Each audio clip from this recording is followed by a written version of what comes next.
Open your mouth.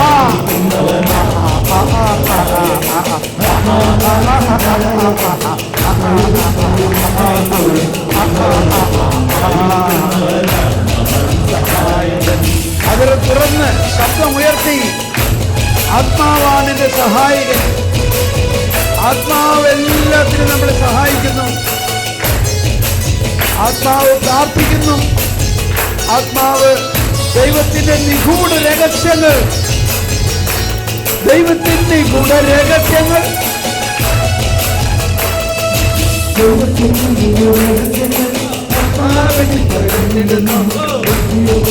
ദൈവിക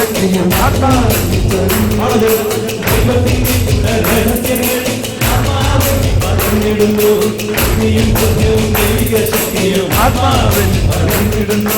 ദൈവത്തിന്റെ ഗൂഢരഹസ്യങ്ങൾ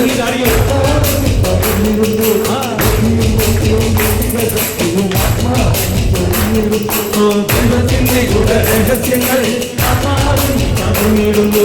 ബുദ്ധിയും ബുദ്ധിയും ദൈവിക ശക്തിയും പറഞ്ഞിടുന്നു. ദൈവത്തിന്റെ ഗൂഢരഹസ്യങ്ങൾ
പരിശുദ്ധാത്മാവ് പ്രാർത്ഥിക്കുന്നു.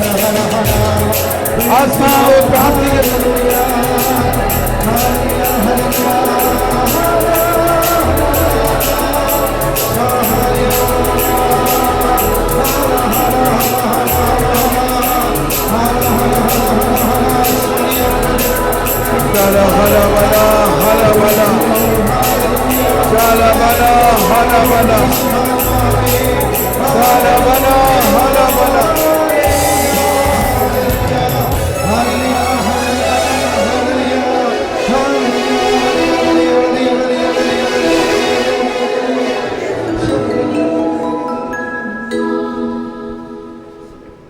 A surprise. പോയി മറയുന്നീ ക്ഷണഭംഗുരമാ ലോകവുമതിലേ ജഡികാശകളും അക്ഷയരാജ്യം നേടാനുതകും നിക്ഷേപങ്ങൾ കരുതുക നമ്മൾ. ഒരു സഡൻ ചേഞ്ച് വന്ന മാതിരില്ലേ? Totally unexpected. പക്ഷേ ഇതിൻ്റെ കാര്യം ഇതാണ്, ഈ ലോകത്തിൽ എന്തെല്ലാം നേടിയാലും അതൊന്നും നമുക്ക് അങ്ങോട്ട് കൊണ്ടുപോകാൻ പറ്റില്ല. ഈ ജ്ഞാനം നമുക്ക് വേണം. പക്ഷെ ഒന്ന് കൊണ്ടുപോകാൻ പറ്റും, അക്ഷയരാജ്യം അനുദകം നിക്ഷേപങ്ങൾ കരുതുക നമ്മൾ. അപ്പം അങ്ങനെ ഒരു നിക്ഷേപമുണ്ട്, അത് മാത്രമേ കൊണ്ടുപോകാൻ പറ്റുള്ളൂ. എന്താണ് ആ നിക്ഷേപം? എന്താണ് ആ നിക്ഷേപം? ജ്ഞാനം, ദൈവിക ജ്ഞാനം. ഓക്കെ, ഇരിക്കാം.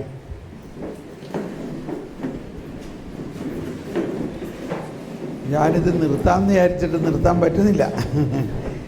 അപ്പോൾ ജ്ഞാനത്തിൻ്റെ പുസ്തകത്തിൽ നമ്മൾ 6-ാം അധ്യായം ഏതാണ്ട് കുറച്ച് പഠിച്ചു, ബാക്കിയുള്ളത് നിങ്ങൾ പഠിക്കണം. 7-ാം അധ്യായത്തിൽ 14-ാമത്തെ വചനമാണിത്. 7-ാം അധ്യായത്തിൽ 14-ാമത്തെ വചനം പറയുന്നത് അത് അക്ഷയനിധിയാണ്. ജ്ഞാനം എന്നത് മനുഷ്യർക്ക് അക്ഷയനിധിയാണെന്ന് മാത്രമല്ല, കമാൺ, ജ്ഞാനം സിദ്ധിച്ചവർ ദൈവത്തിൻ്റെ സൗഹൃദം നേടുന്നു. കണ്ടോ? അത് മനുഷ്യർക്ക് 7:14. എല്ലാവരും നേരിട്ട് പറഞ്ഞ ശബ്ദമുയർത്തി, അത് മനുഷ്യർക്ക് അക്ഷയനിധിയാണ്. ജ്ഞാനം സിദ്ധിച്ചവർ ദൈവത്തിന്റെ സൗഹൃദം നേടും. അവളുടെ പ്രബോധനം അവരെ അതിന് യോഗ്യരാക്കുന്നു. ഇതൊരു ഭയങ്കര കാര്യമാണ്.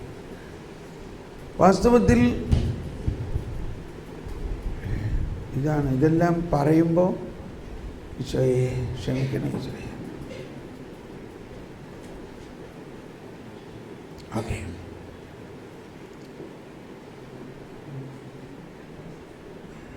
there are two types of riches. One is a material possession.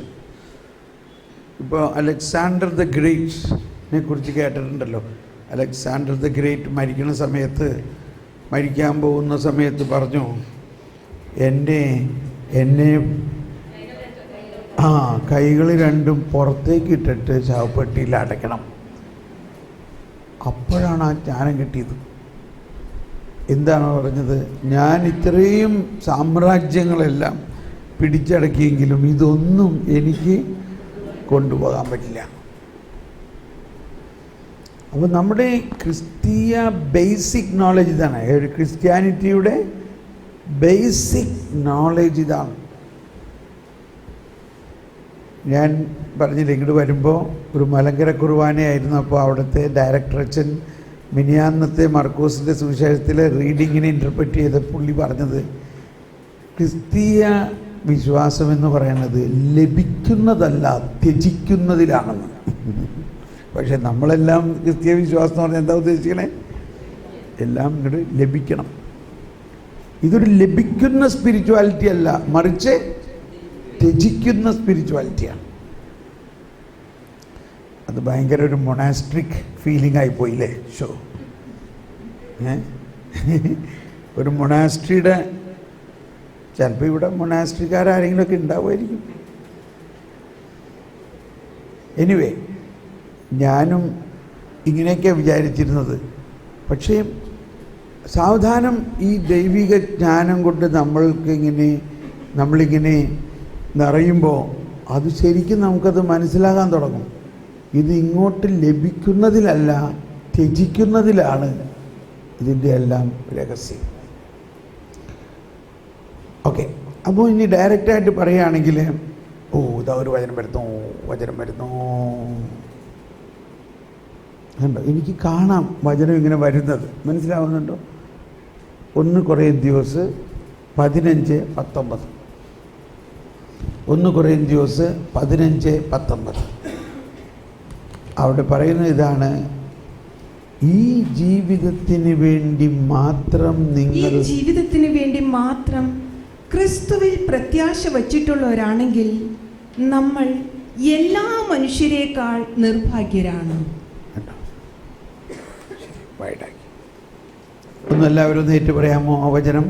ഈ ജീവിതത്തിന് വേണ്ടി മാത്രം ക്രിസ്തുവിൽ പ്രത്യാശ വച്ചിട്ടുള്ളവരാണെങ്കിൽ നമ്മൾ എല്ലാ മനുഷ്യരെയും കാൾ നിർഭാഗ്യരാണ്. ഒന്നുകൂടി പറഞ്ഞേ.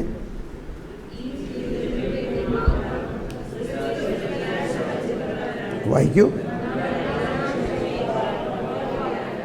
ഓക്കെ,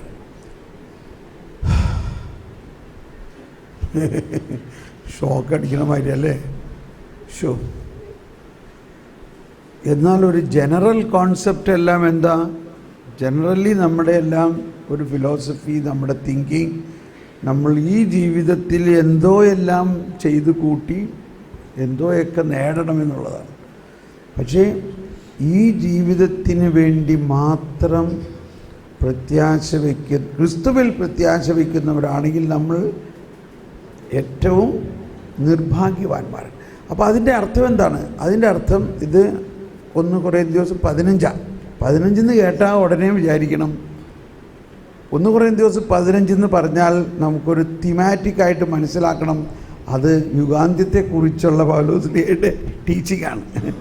അതായത് ഈ ജീവിതത്തിനപ്പുറത്ത് ഒരു ജീവിതമുണ്ടെന്നും അതിനെക്കുറിച്ചുള്ള ജ്ഞാനവും അറിവും ഈ ജീവിതത്തിൽ നമ്മൾ സ്വന്തമാക്കണം എന്നുള്ളത്. പിന്നെ നമ്മൾ ബലിയർപ്പണത്തിൽ എന്താ നമുക്ക് അനുഭവമായത്? ഈ ജീവിതത്തിലെ അനുഭവമാണോ ആയത്? അതോ ഈ ജീവിതത്തിനപ്പുറത്തുള്ള സ്വർഗീയ ജീവിതത്തിൽ ഉണ്ടാകാനിരിക്കുന്ന അനുഭവത്തിൻ്റെ ഒരു മുൻകൂർ ഇവിടെ അനുഭവമാണോ ഉണ്ടായത്? മുൻകൂർ അനുഭവമല്ലേ ഉണ്ടായത്? സ്വർഗത്തിൽ നമ്മൾക്ക് അനുഭവിക്കാനിരിക്കുന്ന ആ സ്വർഗത്തിൻ്റെ ഒരു ടേസ്റ്റാണ് നമ്മളുടെ ഈ കുർബാനയിൽ മുഴുവൻ നമുക്കുണ്ടാകുന്നത്. അപ്പോൾ വിശ്വാസം എന്ന് പറയുന്നത് ഈ ജീവിതത്തിൽ കാണുന്ന കാര്യങ്ങൾ സമ്പാദിക്കുന്നതിലല്ല വിശ്വാസം. വിശ്വാസം എന്നത് കാണപ്പെടാത്തവ ഉണ്ട് എന്ന ബോധ്യമാണ്. ആ കാണപ്പെടാത്തവ പ്രത്യാശിക്കുന്നത് ലഭിക്കും. കാണപ്പെടാത്തവ. അപ്പോൾ ഇത് അല്പം വിശദീകരണം ആവശ്യമുള്ളതാണ്, നിങ്ങൾ ശ്രദ്ധിക്കണം. ഇപ്പോൾ മനസ്സിലാവുമായിരിക്കും. ഇപ്പം നമ്മൾ വിശുദ്ധന്മാരെല്ലാം, ഇപ്പോൾ കൊച്ചു ത്രേസ്യ ഇപ്പോഴും പ്രവർത്തിക്കുന്നുണ്ടോ? അമ്മ ത്രേസ്യ പ്രവർത്തിക്കുന്നുണ്ടോ? മദർ ത്രേസ്യ പ്രവർത്തിക്കുന്നുണ്ടോ? അൽഫോൻസാമ്മ പ്രവർത്തിക്കുന്നുണ്ടോ? പാദ്രി പിയോ പ്രവർത്തിക്കുന്നുണ്ടോ? ഉണ്ടോ? അതാണ്. അപ്പം അവരൊക്കെ മരിച്ചു പോയില്ലേ? എപ്പോഴാണ് അവരുടെ പ്രവൃത്തികൾ കൂടുതൽ ശക്തമായിരിക്കുന്നത്? അവർ ജീവിച്ചിരുന്ന കാലത്തോ അതോ മരിച്ചു കഴിഞ്ഞിട്ടോ? മരിച്ചു കഴിഞ്ഞിട്ടോ. ഉദാഹരണത്തിന് തോമസ് പോള് എന്ന ആൾ ഇപ്പോൾ ഇവിടെ നിന്ന് തിരുവനന്തപുരത്ത് നിന്ന് വചനം പ്രഘോഷിക്കുന്നു. ഇതിൽ കൂടുതൽ എനിക്ക് ഈ ജീവിക്കണ കാലത്ത് ഒന്നും ചെയ്യാൻ പറ്റില്ല. കൂടി വന്ന ഒരു ബൈലൊക്കേഷൻ കിട്ടിയേക്കാം. എന്നാൽ ഞാൻ മരിച്ചു കഴിയുമ്പോൾ ഉണ്ടാവണ അവസ്ഥ നിങ്ങൾക്കറിയാമോ എന്താ ഉണ്ടാകാൻ പോകുന്നത്? ഞാൻ അതിനെക്കുറിച്ച് എപ്പോഴും ഇങ്ങനെ സ്വപ്നം കണ്ടിരിക്കണം. മരിക്കണ ദിവസം തന്നെ ഭയങ്കര ബഹളമാണ് സ്വർഗത്തിൽ. എന്തുകൊണ്ടാണ് ബഹളം? അവിടെ ഒരു വലിയ ജനാവലി പത്രോസിൻ്റെ അടുത്ത് വന്നിട്ട് പറയാണ്, ഒരു ബാനറൊക്കെ ആയിട്ട്, വെൽക്കം തോമസ് പോൾ, ഇന്ന് ഞങ്ങളുടെ തോമസ് പോൾ വരികയാണ്, അതുകൊണ്ട് ഞങ്ങൾക്കൊരു വെൽക്കം കൊടുക്കണം. പത്രോസിന് സമ്മതിക്കാതിരിക്കാൻ നിവൃത്തിയില്ല. പത്രോസ് എന്ത് പറയും? ഞാനും വരികയാണ് നിങ്ങളുടെ കൂടെ. ആരെ വെൽക്കം ചെയ്യാൻ? Thomas Paul. അങ്ങനെ പത്രോസ് ഈ ബഹളമൊക്കെ കഴിഞ്ഞിട്ട് പറയും, അതെ ഇന്നൊരു ദിവസത്തേക്ക് ആഘോഷമൊക്കെ, നാളെ മുതൽ ഇവിടെ നിന്ന് ചൈനയിലേക്കും പാകിസ്ഥാനിലുമൊക്കെ വചനപ്രഘോഷണം ആരംഭിക്കണം. Simultaneous. China, Pakistan, Russia, Afghanistan. Yes. അപ്പോൾ എന്താ, ഇവിടെ ആയിരിക്കുമ്പോൾ എനിക്ക് ഒരു സ്ഥലത്ത് മാത്രമേ വചനം പ്രഘോഷിക്കാൻ പറ്റുള്ളൂ, എന്നാൽ മരിച്ചു കഴിഞ്ഞാൽ എനിക്ക് സൈമൾട്ടേനിയസ്ലി ലോകത്തിൻ്റെ നാനാഭാഗത്തേക്കും ഒരേ സമയം വചനം പ്രഘോഷിക്കാൻ പറ്റും. Praise the Lord. അതുകൊണ്ട് എൻ്റെ ആഗ്രഹം വേഗം മരിച്ചു പോകണമെന്നാണ്. പക്ഷേ ഈ ഭാര്യയുടെ പ്രാർത്ഥന കൊണ്ടായിരിക്കും മരിക്കാതിരിക്കുന്നത്.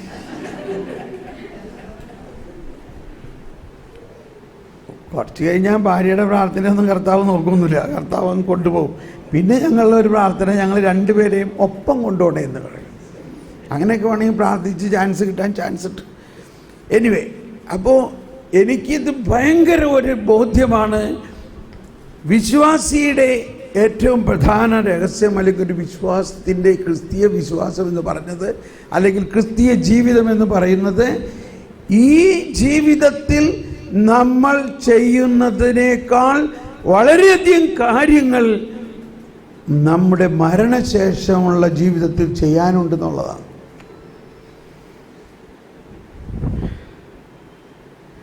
നമ്മൾ RIP, റെസ്റ്റ് ഇൻ പീസും പറഞ്ഞുകൊണ്ട് അവിടെ കല്ലറേമം സ്റ്റാമ്പും കുത്തി അവിടെ ജീവിക്കാനുള്ളവരല്ല നമ്മൾ. ആ റെസ്റ്റ് ഇൻ പീസ് എന്നൊക്കെ പറഞ്ഞതിന് വേറെ അർത്ഥമാണ്. പാതിരി പിയോ റെസ്റ്റ് ഇൻ പീസ് ആണോ? Alphonsamma rest in peace. Rest in peace എന്ന് പറഞ്ഞതിന് വേറെ അർത്ഥമുണ്ടോ? നമ്മളിപ്പോൾ ഉദ്ദേശിക്കുന്നത് അവിടെ ഇനി മരിച്ചു കഴിഞ്ഞിട്ട് അവിടെ സമാധാനമായിട്ട് ഒരിടത്ത് ഇരിക്കാമെന്ന് വിചാരിച്ചിട്ട് പോകണ്ട. അവിടെ ഓടി നടന്നിട്ടുള്ള ജോലിയാണ്. ഒരേ സമയത്ത് പാതിരി പിയോനൊക്കെ എത്ര കോടിക്കണക്കിന് ആളുകൾ ഇപ്പോൾ കാണുന്നുണ്ടാവും. കോടിക്കണക്കിന് ആളുകൾ. അപ്പോൾ ഇങ്ങനെ ഒരു ഫാക്റ്റ് നമ്മൾ മനസ്സിലാക്കണം. അതാണ് ഞാൻ ആദ്യമേ പറഞ്ഞു, ഈ ധ്യാനത്തിൽ നമ്മളെക്കുറിച്ചും ദൈവത്തെക്കുറിച്ചുള്ള അറിവ്. അപ്പോൾ നമ്മളെക്കുറിച്ചുള്ള അറിവിലെ ഒരു പ്രധാന കാര്യം, മരണാനന്തര ജീവിതത്തിൽ വളരെയധികം പ്രവർത്തന സാധ്യതകളുണ്ട് എന്ന് വിശ്വസിക്കണം. പ്രവർത്തന സാധ്യത. അവിടെ വെറുതെ ഇരിക്കാനോ, അവിടെ വെറുതെ എപ്പോഴും ദൈവത്തെ ആരാധിച്ചുകൊണ്ട് ഇങ്ങനെ ഇരിക്കണ ഒരു സമൂഹം ആകാനൊന്നുമല്ല നമ്മൾ പോകുന്നത്. അതൊക്കെ നടന്നേക്കും. അതിൻ്റെ നമ്മൾക്ക് കൊച്ചു ത്രേസ്യ എല്ലാം പറയാറുള്ളത് എന്താ? ഞാൻ എൻ്റെ സ്വർഗം ഭൂമിയിൽ പ്രവർത്തിക്കുന്നതിന്, ഭൂമിയിൽ റോസാപുഷ്പങ്ങൾ അനുഗ്രഹിക്കുന്നതിന് വേണ്ടി, ഈ ലോക സുവിശേഷവൽക്കരണത്തിന് വേണ്ടി ഞാൻ ഉപയോഗിക്കും. അതാണ് നോക്കി അന്തോണീസിൻ്റെ ആളുടെ നൊവേനയുള്ള സ്ഥലത്തുനിന്നും ജനത്തിരക്ക് എന്തോരാ, traffic jam. Antonis, Francis Assisi, Clara പുട്യോതി, ഇവരെല്ലാവരും അതിശക്തമായിട്ട് പ്രവർത്തിച്ചുകൊണ്ടിരിക്കുന്നു. ഈ ഫ്രാൻസിസ് മരിച്ച് ഇത്രയും വർഷമായിട്ടും എന്തൊരു ശക്തമായിട്ട് പ്രവർത്തിക്കുന്നതിൻ്റെ തെളിവല്ലേ? എന്താ തെളിവ്? വേറെ ഒരു മാർപ്പാപ്പയും ഈ ബ്രാഞ്ചിയുടെ പേരെടുത്തില്ല. ഈ ബ്രാഞ്ചീസിൻ്റെ പേര് വേറെ ഒരു മാർപ്പാപ്പയ്ക്ക് എടുക്കാൻ തോന്നിയില്ല. ഈ ജസൂട്ട് മാർപ്പാപ്പയായി കഴിഞ്ഞപ്പോൾ പരിശുദ്ധാത്മാവ് പറയാണ്, നീ ഇനിമേൽ ഫ്രാൻസിസ് ആയിരിക്കും. ഏത് ഫ്രാൻസിസ്? അസീസിയിലെ ആ പട്ടിണി ഫ്രാൻസിസ്. അപ്പോൾ കണ്ടോ, ആ ഫ്രാൻസിസ് പ്രവർത്തിക്കുന്നുണ്ടോ?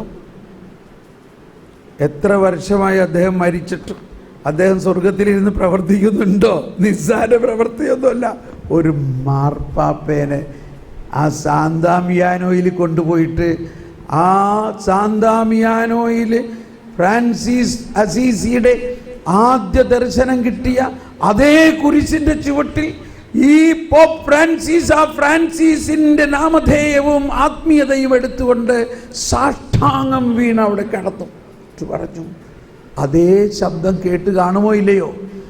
എന്ത് ശബ്ദം കേട്ട് കാണും? Rebuild my church, rebuild my church. വന്ന ഉടനെ തന്നെ ഫ്രാൻസിസ് ആ അരമന വിട്ടു. എനിക്ക് ഈ അരമനയൊന്നും വേണ്ട, എനിക്കൊരു പാവപ്പെട്ട ബിഷപ്പിൻ്റെ സ്ഥലം മതി, എനിക്ക് ഈ പാപ്പ മൊബൈലൊന്നും വേണ്ട, ഞാനൊരു സാധാരണ ഫിയറ്റ് കാറിൽ നടന്നോളാം.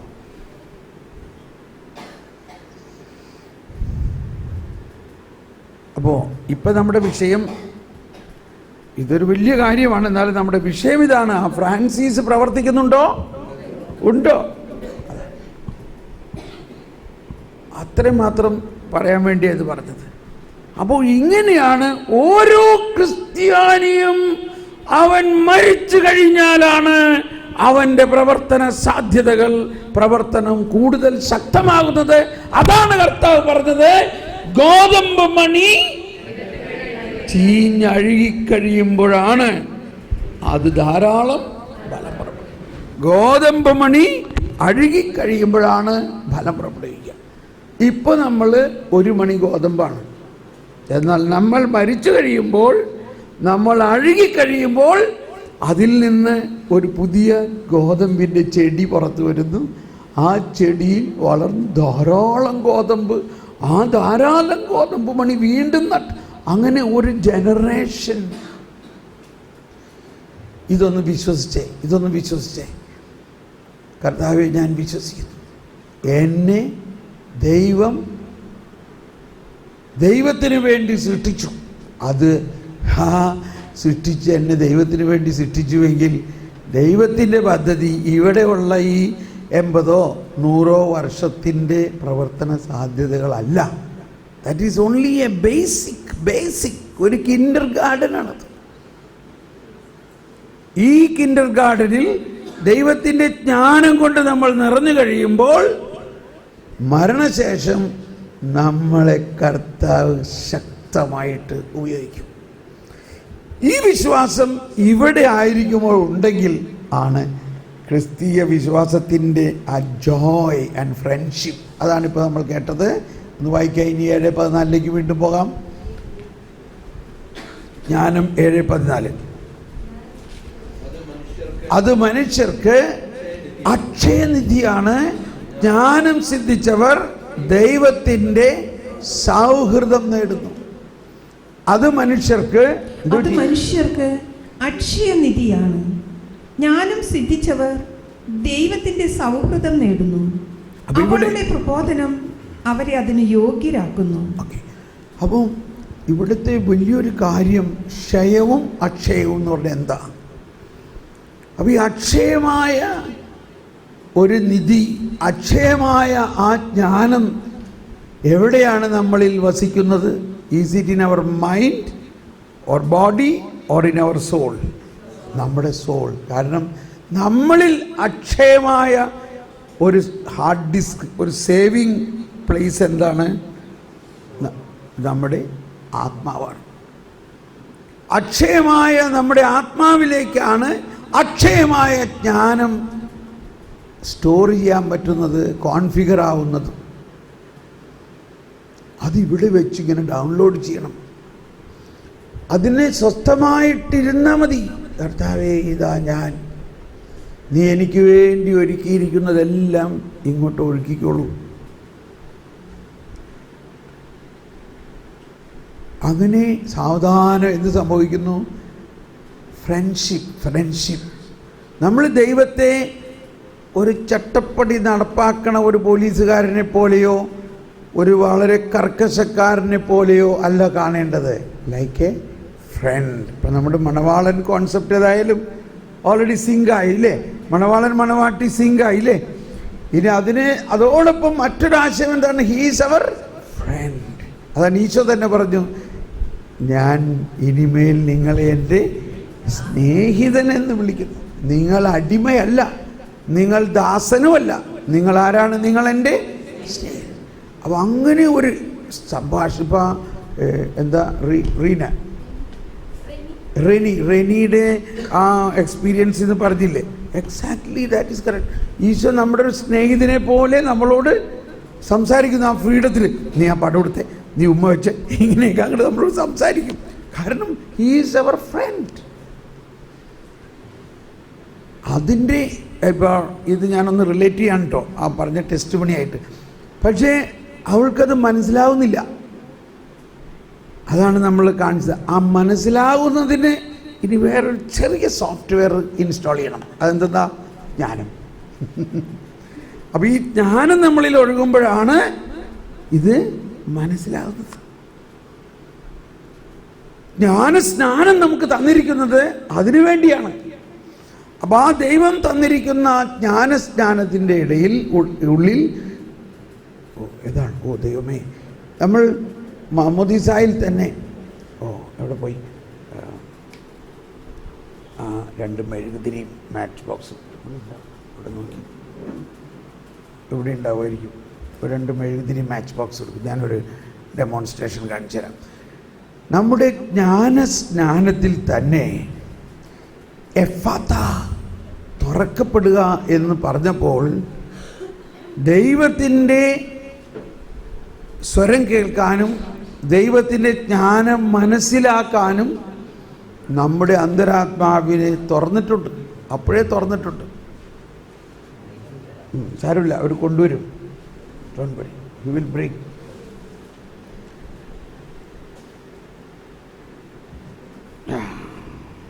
എന്നാൽ ഈ ഫാൻ രണ്ടും ഒന്ന് ഓഫ് ചെയ്യാം. ഇനി എന്ത് വേണം? ലൈറ്റർ വേണം. ലൈറ്റർ കൊണ്ടുവരും. Okay, I want to show a demonstration. ഇവിടെ ലൈറ്റർ ഇല്ല. ആ ഫാനൊക്കെ ഇത് രണ്ടും മാത്രം മതി, അതെല്ലാം ഓണായിരുന്നോട്ടെ. ഓക്കെ, അപ്പോൾ ഇത് ഇപ്പോൾ നമ്മൾ കേട്ടത് വലിയൊരു കാര്യം പോലെ തോന്നുന്നില്ലേ? ഇത് വലിയൊരു കാര്യം തന്നെയാണ്. ഇപ്പം ഞാൻ ചിലതൊക്കെ പറയുമ്പോൾ നിങ്ങൾ വിഷമിക്കരുത്, ഞാനൊരു വിമർശിക്കുന്നതായിട്ട് തോന്നരുത്. അടിസ്ഥാനപരമായി നമ്മളിൽ ഉണ്ടാകേണ്ട ഒരു വ്യത്യാസമാണ്. നമ്മൾ ഈ ജീവിതത്തിന് ലക്ഷ്യം വെച്ചുകൊണ്ടാണ് നമ്മുടെ എല്ലാ ഫോർമേഷനുകളും. കുട്ടി ജനിച്ചു കഴിഞ്ഞാൽ നമ്മൾ ഇവനെ ഡോക്ടറാക്കണോ, എൻജിനീയർ ആക്കണോ, ഇവൻ ആരാകണം? നമ്മൾ ആരും ഇവനെ ഒരു വിശുദ്ധനാകുന്നതിനെക്കുറിച്ച് ചിന്തിക്കുന്നുണ്ടോ? കർത്താവ് എന്താ ചിന്തിക്കണേ? ഇവനെ പാതിരി പിയോനെ പോലെ ആക്കണോ, ഫ്രാൻസിസ് അസീസിനെ പോലെ ആക്കണോ, യോഹന്നാൻ ക്രൂസിനെ പോലെ ആക്കണോ? ഇതാണ് ഇനി നമ്മളിൽ ഉണ്ടാകേണ്ട ഒരു ഡെവലപ്മെൻറ്റാണ്. ഇത് പറഞ്ഞപ്പോൾ ഞാൻ പെട്ടെന്ന് സാധാരണ പറയാറുള്ള ചില ഉദാഹരണങ്ങളാണ് എപ്പോഴും വരുന്നത്.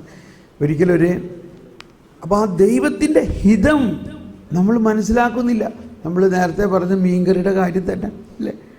നമ്മളുടെ ദൈവം നമുക്ക് വേണ്ടി മുൻകൂട്ടി ഒരുക്കി വച്ചിരിക്കുന്ന വളരെ പ്രഷ്യസ് ആയിട്ടുള്ള ചില കാര്യങ്ങളുണ്ട്, അക്ഷയമായിട്ടുള്ള കാര്യങ്ങളുണ്ട്.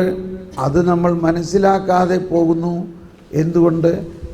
നമ്മുടെ തന്നെ അജണ്ടകളിൽ നമ്മൾ കുടുങ്ങി കിടക്കുന്നത് കൊണ്ട്.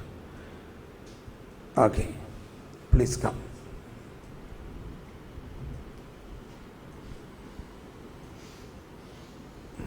ന്യൂയോമൻ, എന്താ ഇയാളുടെ പേര്? Joju come. You will help me for a celebration of baptism. നിങ്ങളുടെ ബാപ്റ്റിസമൊക്കെ ഭയങ്കര ആഘോഷമായിരുന്നു, എനിക്കറിയാം അല്ലേ? ഇതൊന്ന് കത്തിച്ചേ.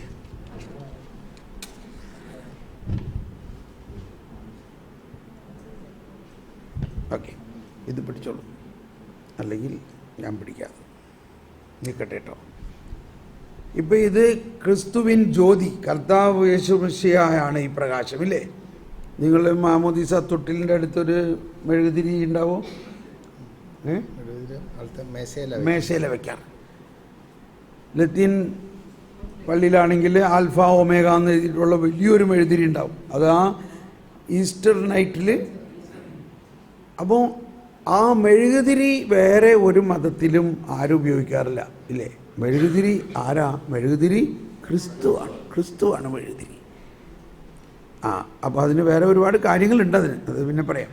അപ്പോൾ മാമോദീസ സമയത്ത് ഈ ക്രിസ്തുവാകുന്ന മെഴുകുതിരിയിൽ നിന്ന് മറ്റൊരു മെഴുകുതിരി കത്തിച്ച് ഈ മാമോദീസാർത്ഥിയിലേക്ക് കൊടുത്തു, ഇല്ലേ? ഞാൻ തരാൻ പോവുകയാണ്. ഓക്കെ. എന്നിട്ട് പറഞ്ഞു, നീ ലോകത്തിൻ്റെ പ്രകാശമാകും. കേട്ടല്ലോ? നിങ്ങളെല്ലാവരും ഇത് കേട്ടിട്ടുള്ളവരാണല്ലോ. ആണ്. ഇപ്പോൾ എന്ത് സംഭവിച്ചു? ഈ 2 മെഴുകുതിരിയിൽ കണ്ടോ, ഇപ്പോൾ ഈ നവജാത ശിശുവിനെ കർത്താവിൻ്റെ മകളായ ഈ കുഞ്ഞിലേക്ക് എത്രത്തോളം പ്രകാശം പരന്നു? യേശുവിലുള്ളത് മുഴുവനും കൊടുത്തു? മുഴുവനും കൊടുക്കണോ? കുറച്ച് കൊടുത്താൽ പോരെ? അങ്ങനെ വിചാരിച്ചോ ഈശോ? ഈശോ എത്ര കൊടുത്തു? മുഴുവനും കൊടുത്തു. ഇനി മറ്റൊരു വിധത്തിൽ പറഞ്ഞാൽ, ഈശോയ്ക്ക് എന്തെങ്കിലും അസാധ്യമാണെങ്കിൽ ഇതാണ് അസാധ്യം. പകുതി കൊടുക്കാൻ പറ്റില്ല. ദൈവത്തിന് അസാധ്യമായിട്ടുള്ള ഒരേ ഒരു കാര്യം ഇതാണ്. എന്താണത്? പകുതി കൊടുക്കാൻ പറ്റില്ല.